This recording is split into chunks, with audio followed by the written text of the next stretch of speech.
right, let's get to our morning business report now. American parents said social media and screen time were among their top health concerns for their kids. Plus, President Trump resumes the threats against Fed Chair Powell. Channel 3's Jane King is live at the New York Stock Exchange with those stories and more. Good morning, Jane.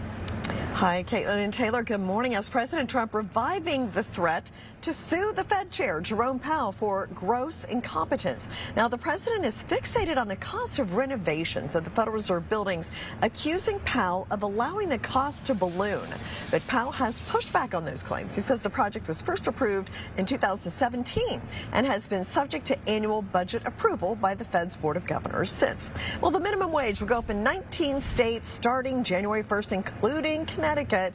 So effective on the first day of the new year, Connecticut's minimum wage will increase to $16.94 per hour. 3 more states, Alaska, Florida, and Oregon, will increase the minimum wage later in the year. Now, Washington will have the highest minimum wage in the country at $17.13. The state uses a set formula based on inflation to determine that. Well, a new poll of American parents found a majority of parents surveyed, 69%, think the physical health of American children and teens is getting worse.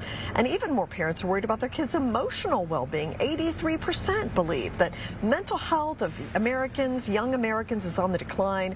Results of the poll also show parents believe social media, too much screen time, and internet safety are some of the top health concerns that kids are facing today.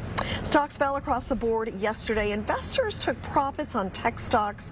This morning, a little lower is how we're looking. Live from the New York Stock Exchange, I'm Jane King. Back to you.